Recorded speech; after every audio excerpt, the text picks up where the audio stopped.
Hello everyone, thank you for checking out my YouTube channel, The Study of Antiquity and the Middle Ages. I am your host, Nick Barksdale, and today I'm very excited to bring you a very special presentation involving not only the Late Bronze Age collapse and ancient Egypt, but also the Sea Peoples.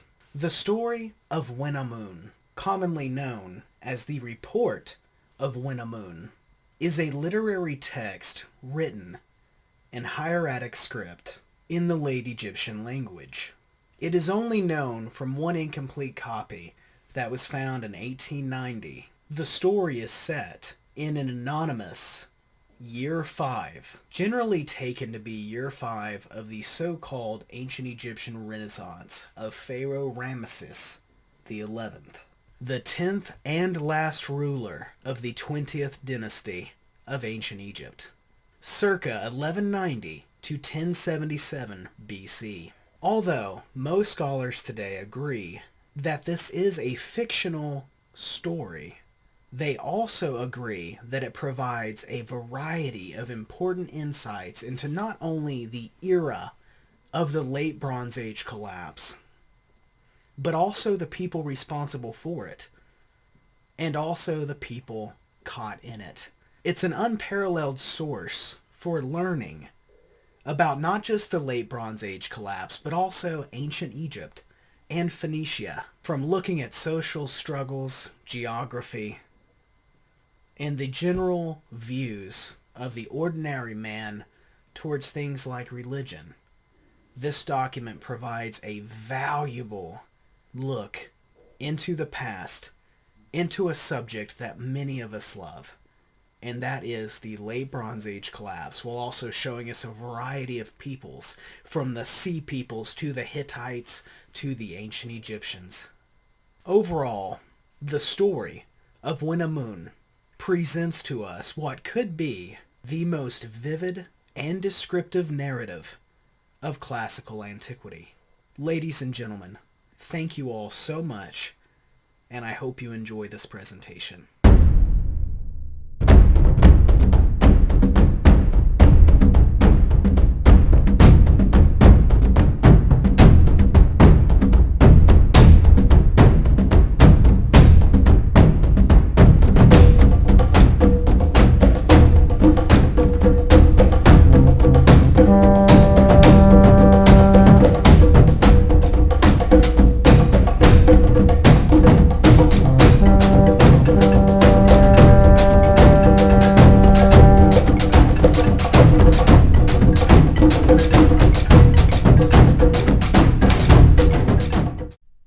The Sea Peoples and the Philistines.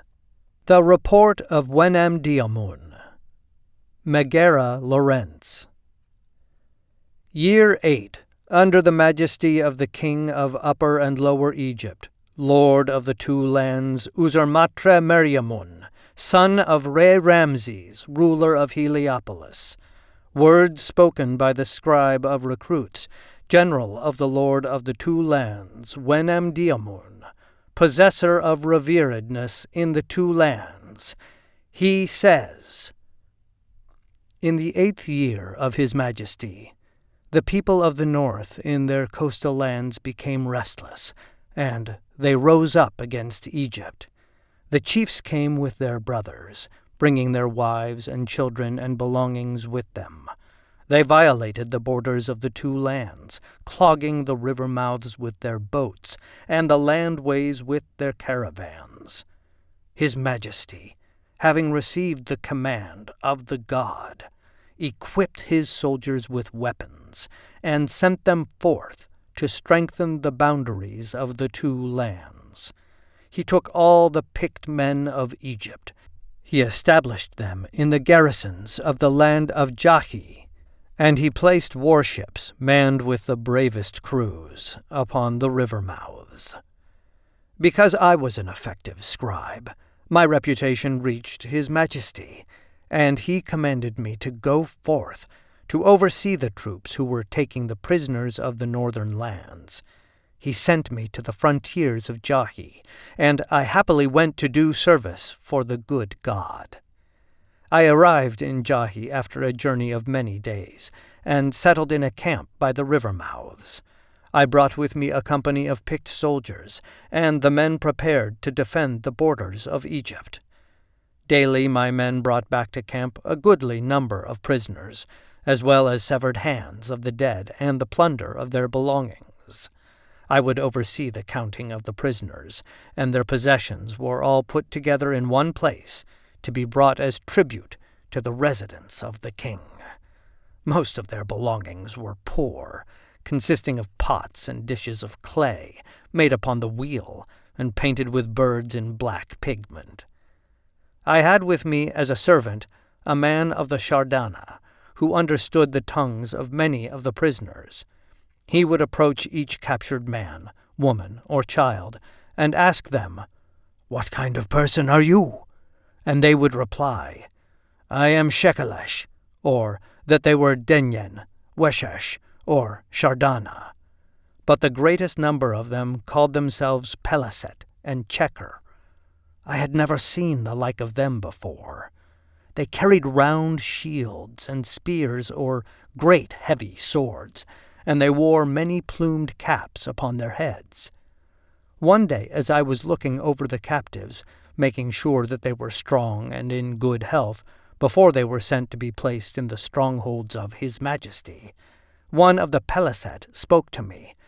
He was a man neither exceedingly young nor old, slender of limb, but strong-bodied. He addressed me in the Egyptian tongue, saying, "You, sir, tell me, what is going to happen to us? Are we to be slain, or are we to be made servants in your households?" I was astonished to hear him speaking in the Egyptian tongue, and so I did not pass on, but stayed to speak with him. "No," I said, "you shall not be slain. If you willingly submit to His Majesty, Lord of the two lands, Usermatre-Meriamun, life, prosperity, and health to him, the God of all lands, Amun-Re, has decreed your capture. But if you will do what is proper, you will all be settled in strongholds of the king. There you will become as citizens of Egypt. You will do good work in service of His Majesty, and pay taxes to him in clothing and grain, and you will be loyal servants in his name." The Pelaset replied, "I am loyal to whoever feeds me and clothes me, so I willingly submit to your king. But shall I have my wife and children with me?"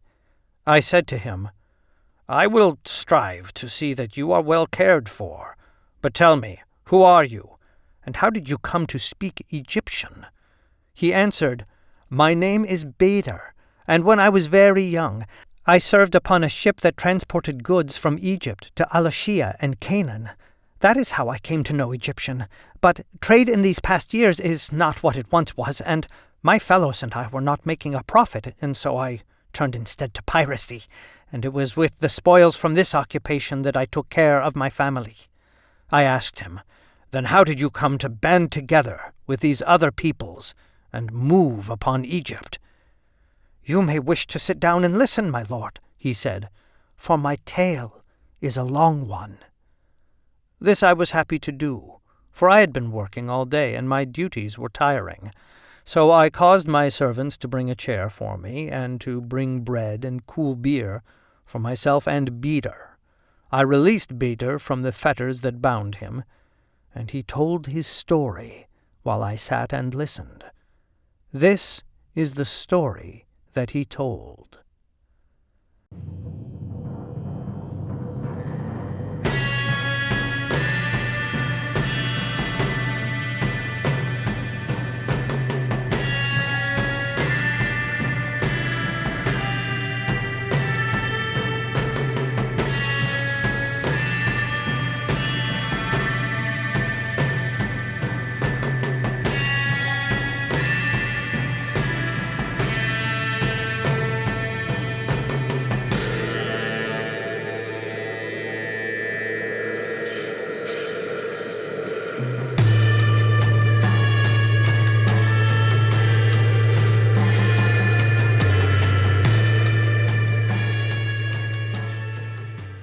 I was born on the Isle of al-Hibah, for hundreds of years before my time.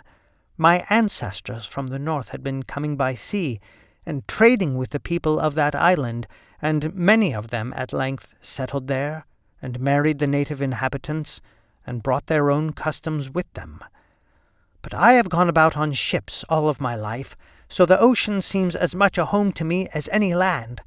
I carried out trade in the service of the rulers of al-Hibah and Ugarit. These ships traveled everywhere upon the waterways, carrying copper and fine wares, wood from Canaan, and the good things that come from Egypt, gold, horses and chariots, linen, ebony, ivory, and oil. Now, at length, there came a time when trade began to falter. There was trouble in the great kingship of Hatti. The chiefs of the lands under the heel of the king of Hatti became rebellious, and the lands were consumed in petty bickering. The harbors teemed with warships, and thievery ran rampant upon the waterways that my companions and I were accustomed to traveling. Now, we also once traded in the islands and coastal regions to the north and west, where we could acquire fine olive oil, metalwork, and wool. But trouble had fallen upon them as well. The ships that used to come to them bearing the raw metals that they used for their craft and the purple dye for their wool now came in lesser numbers, and had little to exchange. And further, the gods had frowned on them by sending them drought, so that their crops failed. The great lords of the palaces began to fight amongst each other, and the kings began to bicker with their own officials. This went on for many years, and each year the trade route yielded less reward. One day, when I had spent several months upon the trade routes and had come home with hardly anything to show, I set foot upon the soil of my homeland in despair. I walked to my house with all of the weight of an ox yoke upon my neck. My wife and children ran to embrace me, and my children jumped with excitement as they always did, crying, "What have you brought for us, father?" My wife kissed me and asked, "Beder, my dear, what gift have you brought this time? Do you have starflower earrings from Canaan or a necklace from Kaftor for me?" I said to her, "Would that I had something to give you, my pretty bird, but my captain could barely afford to pay me the smallest salary. The gold and silver that we brought in were scarcely enough to buy supplies for the journey home. What is more, we lost much of our cargo when we were accosted by Denyen. Many of the old harbors are closed. Fortresses greet us at the shorelines. What is more, some of the great cities of the western lands that we used to trade with are lying in ruins in spite of their great forts, and the people are fleeing to the mountains." My wife clasped her hands and sighed in bitter sadness, and my children wept. My wife cried out, "Ah, it is no use, Beder. Why do you not join with the pirates and raiders that roam the seas? It seems there is more profit in that. Join a crew of Denyen and Shekelesh, and bring home the treasure of those gold-glutted lands that now refuse you entry into their ports." At first I laughed at such a suggestion, but I would see the benefits of piracy soon enough, for my captain and several of my companions visited me shortly before the next fleet of merchant ships was to depart, and they brought me bitter news. It seems that the king of Ugarit had decided to pay for only half of the merchant ships from al-Hibah that he usually had in his service. He needed the gold that he usually spent for the ships to pay for the building of new fortifications, and to fund the fleet of warships that he was making to guard his harbors, and thus our ship was not to go out upon the waterways in the next trading mission. My companions and I despaired of what to do. We sat about in the guest room of my small home, eating old cheese and drinking the last of the Egyptian wine that I had brought home from my voyages, and not a man spoke a word for some time. Each eye avoided the gaze of a fellow. At last I said, "How then are we to make it through the year? In whose service are we to run our ship now?" My friend Paddy replied, "We are in no one's service now but our own, Beder. If we are to survive, we must make our own work." I remembered what my wife had said and asked him, "Do you suggest, then, that we become sea raiders?" Now the captain, Ada, spoke. Many of the other crews have joined with the fleet of Shardana pirates that roam the seas in this region. Why not? Better to do that than to languish here." At this I became very distressed. "Lady Petagaya despises criminals," I cried. "How am I to become a pirate? I have always made my living honestly. I refuse to do it." Ada replied, "Have it as you will, Bader, but I think you are a fool if you do not take the opportunity. Besides, Petagaya protects her subjects when they are in distress. I am confident that she will be beside us in the prows of our ships at every moment." My wife, who had been filling our cups, now knelt beside me and placed her arms about me in propitiation. "Come, Bader, think of your family," she said. "You know we must eat. Don't be foolish. It is pirates and raiders who prosper these days. There is nothing in the merchant business any more." And thus she and my companions kept speaking to me persuasively about the advantages of piracy, and finally I gave in. Our ships ceased to work in the service of any ruler. We plied the seas, raiding the villages upon the coastlines and accosting the merchant ships that still went upon the trading routes. For more than 10 years I pursued this dubious career. I could tell you many stories of the things that we saw in the places that we visited. We have seen things that none of your Egyptian sailors have ever dreamed of, I can assure you. Once my boat was caught in a dreadful storm, and it was cast ashore on a remote island in the midst of the sea. As we repaired the ship, we soon ran out of provisions and were forced to live off of the strange plants that grew on the island. 2 of our men vanished, and another went out foraging and came back raving like a mad dog, saying that he had been captured by a tribe of monster women whose bodies were entirely covered with fur. He barely escaped from them with his life, and at any length died soon afterwards of a strange illness. On another occasion, our ship was nearly capsized by a gigantic beast with many arms that rose up from the depths.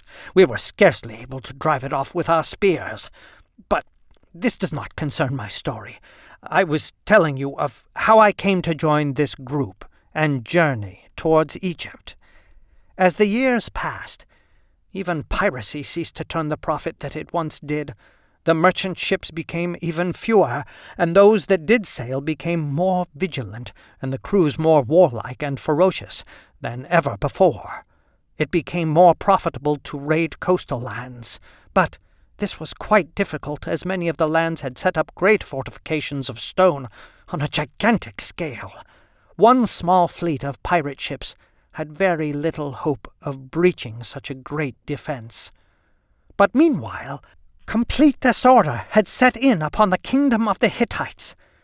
It was said that King Suppiluliumas could not hold out much longer. His great kingship would soon be finished.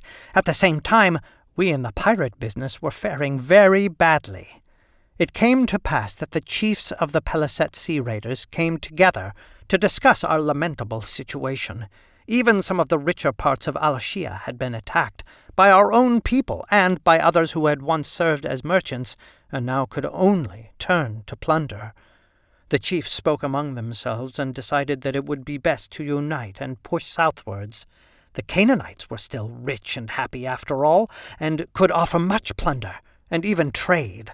Perhaps some of us could even come to settle in Egypt, even if by capture, as I have.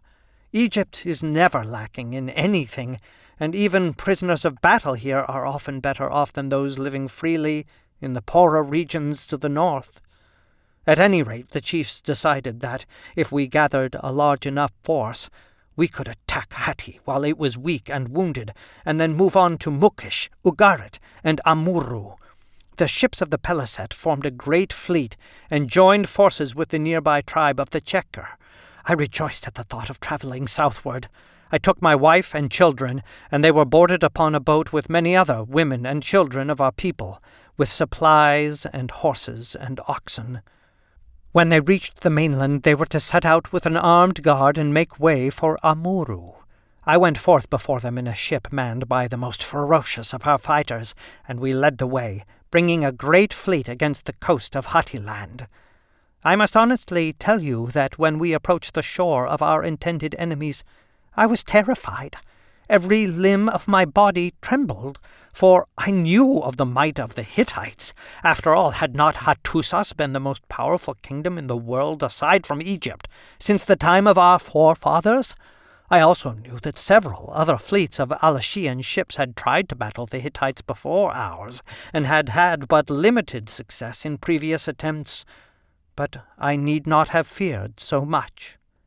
The fleet that came to meet us was not the great wall of fire and fury that I had expected, but a few ships badly prepared. It seems the king of Hattusas was too busy trying to protect his skin from his own kinsmen to prepare a proper fleet. We had their ships capsized and the crews begging for mercy in the space of an hour. Some of the crews, which consisted of Shardana and Shekelesh working in the service of the Hittites, defected to our own side. They had heard the levees of the Hittite kingdom break, and knew that the flood waters would soon burst forth. When we had defeated the Hittite fleet, we docked in the harbours and came ashore, with our chariots and weapons prepared. Some of our men went southward, accompanying the women and children in their ox carts, while others of us marched for the great city of the Hittites where the king was. It was many days' march to the city of Hattusas, and we found war and pandemonium along the way. We marched through Tarsus, which was already in flames, and stole the treasure of the city.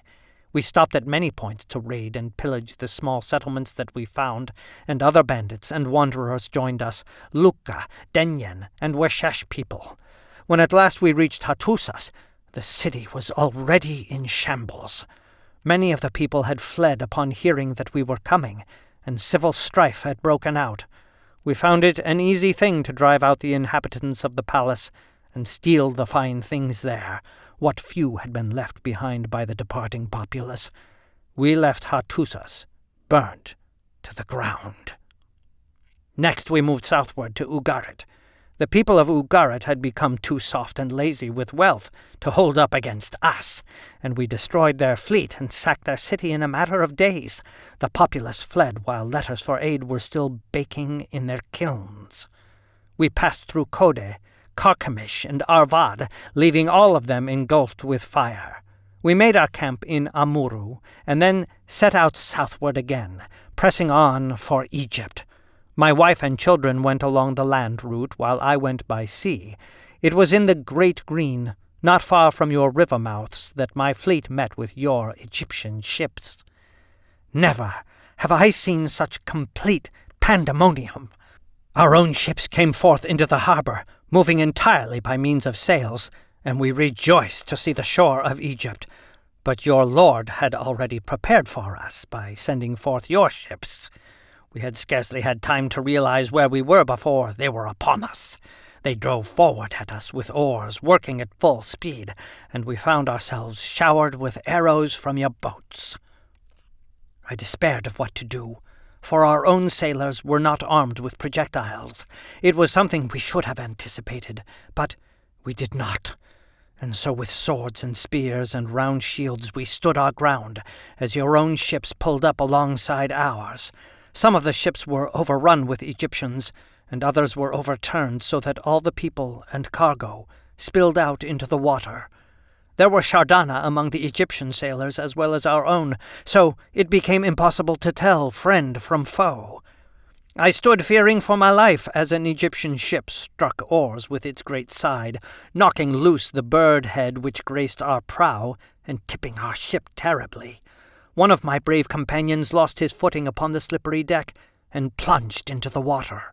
He was drawn under the Egyptian ship and bludgeoned with the oars. At length he vanished beneath the surface, and I did not see him again. I heard the cries of the men on other ships as they also tangled with the Egyptian fleet, and I offered up a great prayer to Petagaya, saying, "If you will let myself and my wife and children on the shore survive this day, lady, I shall be your most devoted servant, and shall never commit a crime again." But scarcely had I had a chance to bargain with her when the Egyptian ship struck our own again, and I found myself all at once beneath the water. I thought to myself, "Peter, your time has come, you old fool. You should have followed your convictions about the pirating business right from the start." Just as I was about to give up and let the water claim me, I floated up again, and my head broke the surface. My ship had been capsized, and my companions and their shields were scattered about in disarray. All at once, someone seized me up and snatched me out of the water and dragged me onto another boat. It was one of your Egyptian sailors. He put me in fetters and said, "You have been captured, you vile northerner. If you wish to survive, you had best not struggle." I sat there on the deck of that Egyptian boat, cold and wet and coughing up brine, and I knew not whether to weep or celebrate. For I knew that if on the one hand I were to be settled in Egypt in service of the king, your lord and mine, my troubles were over, so long as I might see my family again. But on the other hand, if I were simply to be slain, all my effort would have been wasted. But now I am here, and it seems I have come home, safe at last. Only would that I could be reunited with my family. Then I would be completely happy. I listened to this entire story with great amazement, and was very much impressed by the eloquence of the foreigner. I took him into my own camp as my guest, and treated him with every manner of hospitality. I gave orders that his wife and daughter and sons should be found, and I had them brought to the camp and reunited with him.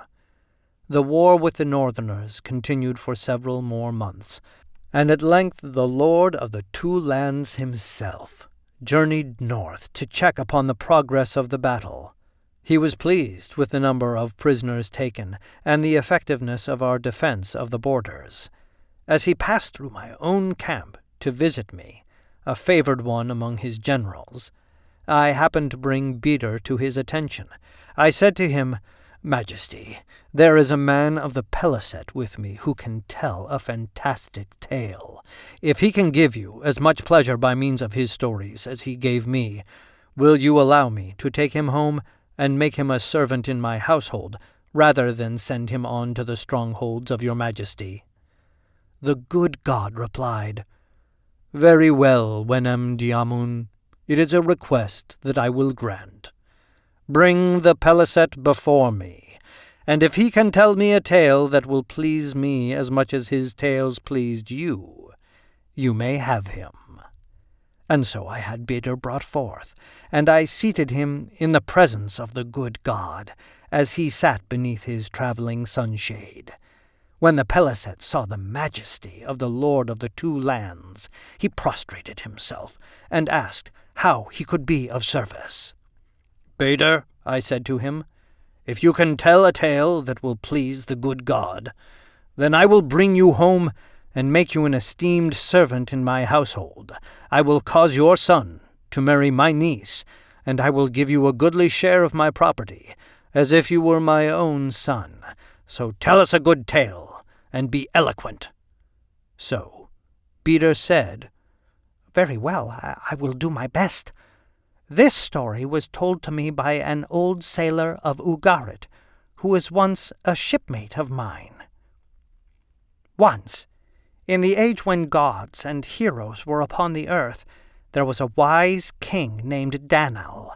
He had a daughter named Pagat, who was wise and devoted, but he had no son, and so he made sacrifices to the gods and prayed to Baal to go to the assembly of the gods on his behalf, so that an heir could be given to him, to bring him happiness, and support him in his old age.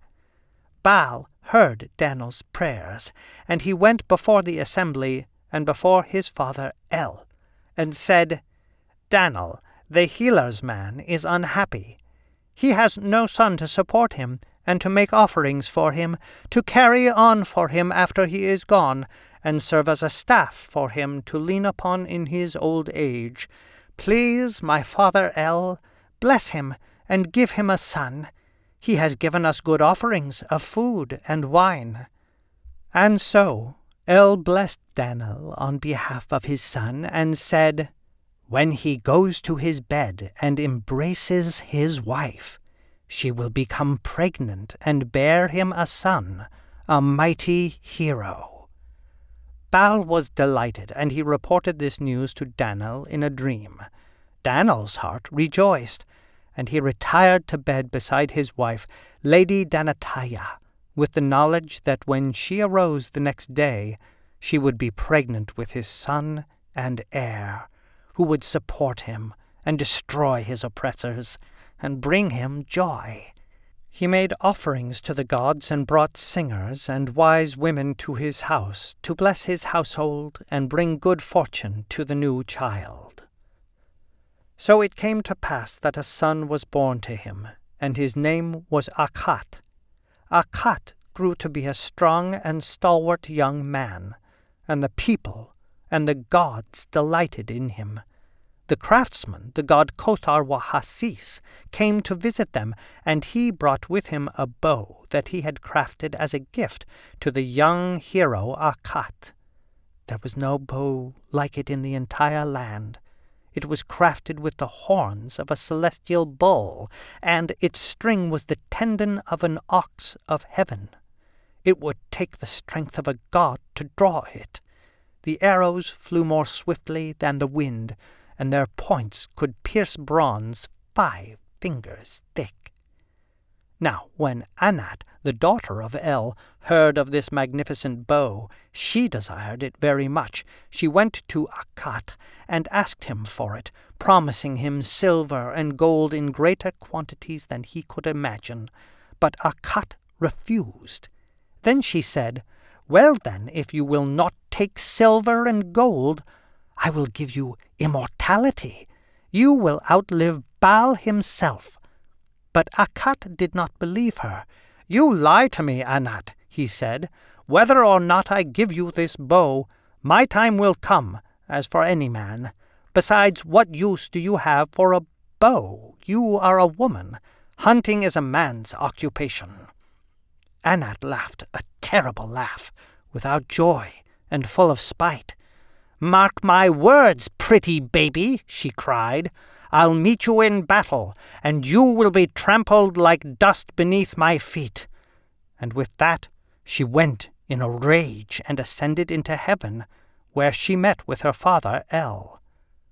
When she had gone into her father's tent, she lovingly put her arms around him and kissed his cheek and spoke loving words to him, and then she began to slander the name of Akhat. She begged her father to destroy the child of Dan'l, but he refused. Now Anat began to rage. "Do not rejoice in your rich palace, for I will make it tumble," she cried. "I'll smash your skull into 1,000 pieces and dye your hair with blood. Then see if your beloved Akhat and Dan'l will save you." And patient El, sighing, said, "My dearest daughter, when you can be so gentle, why must you turn to rage and unscrupulous behavior? You know as well as I that whatever you wish, it happens. I cannot stop you from destroying Akhat, even if I wish to." And so Anat left, and she devised her revenge. First she spoke sweet words of reconciliation to Akhat, so that he would think she had forgiven him. Then she went to the house of Yatpan, a rich and handsome young man who lived nearby the city that belonged to Dan'l, and she said to him, "Listen, Yatpan, Akhat is now in the city of Abuluma, where he is feasting with Prince Moon. I plan to kill him, so that I may take his bow and arrows. You must help me." Yatpan said, "Would you really kill him only for his bow and arrows? Why don't you calm yourself and sit down to dinner with me instead?" But Anat stamped her feet and cried, "Keep quiet, Yatpan, and let me give the orders. I will disguise you as a bird and take you in my pouch. When he is sitting down to feast, I will fly above his head with the other birds and release you from my pouch. Then you are to smash his head with a mace." And so they did as they had planned. As Akhat sat down to eat with the prince, a gnat flew above him and released Yatpan from her pouch. He flew down and he fetched Akhat 5 blows to the head, so that the blood ran down and the breath of life went forth like a vapor from his nostrils. Anat wept when she saw what she had done, but she did not forget her mission, and she went down to snatch up Akhat's bow. Now, as Anat and Yatpan were flying back above the water, they began to quarrel over who should carry the bow, and they began snatching it back and forth from one another. All at once the bow snapped, and it fell down into the water. Anat wailed and cried out with grief. "See what has happened," she cried. "I killed him to take his bow and arrows, and now I do not even have that. Now the plants will wither and die, and the whole land will languish in famine." And she went home, weeping in despair. Meanwhile, Danel, the hero, sat overseeing the cases of widows and orphans at the gate before his house. He had not heard of the death of his son Akhat, but his daughter, Pagat, saw vultures wheeling above their house. She did not know who had died, but she began to mourn. She looked upon the threshing floor and saw that the greenery had withered. She looked over the fields and saw that they were scorched and bare. When Danel saw what had happened, he too began to mourn, and he cried, "Now Baal shall fail for 7 years. Not a drop of rain shall fall from the skies, and no dew will form upon the fields." Danel and Pagat went forth to look over the destruction of the fields, and found but one stalk growing in the field, where once there had been plenty. Danel knelt to kiss the stalk, saying, "If Akhat were here, he could nurse you, and make the crops plenty again, and harvest you." But as he was saying this, Pagat looked up and saw messengers coming across the field. They came, saying, "There is bad news, Danel. Akhat is dead. His head was smashed, and his body has been eaten by the vultures." Akhat's sister and father wept and rent their clothing. Danel trembled in all his limbs, and his back became as weak as if his spine had been shattered. Danel cast his eyes skyward and saw the vultures passing overhead. He called upon Baal, saying, "Baal, cast each vulture down. I will search its gizzard, and if I find the bone and meat of my son, I will bury him. If it is not there, let the vulture go and heal its wounds." Baal cast down each vulture that passed, until at last Danel had searched the gizzard of Samal, the mother of the vultures. In her gizzard he found the bone and fat of his son, and this he buried within an urn under the ground. Danel then cast a great curse upon the city in which Akhat had been killed, saying, "May Baal make you blind forever." Then the mourners came, and they wailed in the house of Danel, weeping for 7 years for Akhat, the hero, the son of Danel. Then at last Danel sent them away from his house, and he offered up a sacrifice to the gods. But still his heart grieved, and still famine rested upon the land. Then brave Pagat approached her father and said, "Since you have sacrificed to the gods, father, ask also that they bless me, for I will go forth and kill the murderer of my brother. Let me avenge the son of my mother, and bring justice to the land."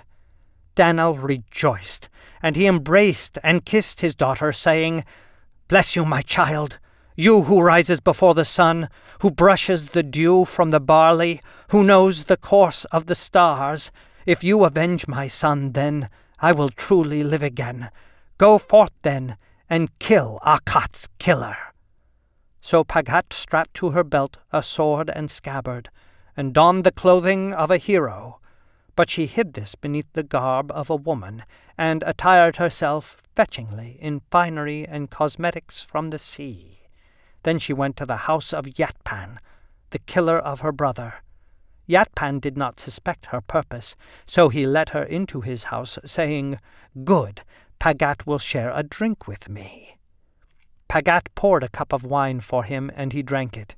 She poured him another, and another, until he became careless in his speech.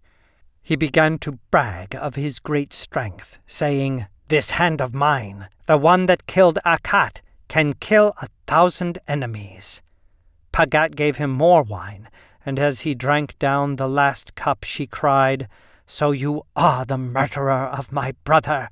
Well, I have come to avenge him, and to steal your life just as you stole his." And she pulled the sword from beneath her gown. He leaped to his feet and made ready to defend himself, but he could not stand up before her rage. She plunged the blade between his ribs so that the blood poured out upon the ground. She caught his blood up in her cup, and she carried it back with her to the house of Danel. Pagat poured out the blood of Yatpan as a libation upon the grave of her brother, and she cried out to Baal, "I have avenged my brother. I have killed his killer. Go to El, and tell him that if he loves the son that he gave to Danel, he must let him live again. Then let the plants grow in the fields once again, and let the rain fall once again from the sky." And so Baal went before El, and El caused Akat's flesh to grow once again upon his bones.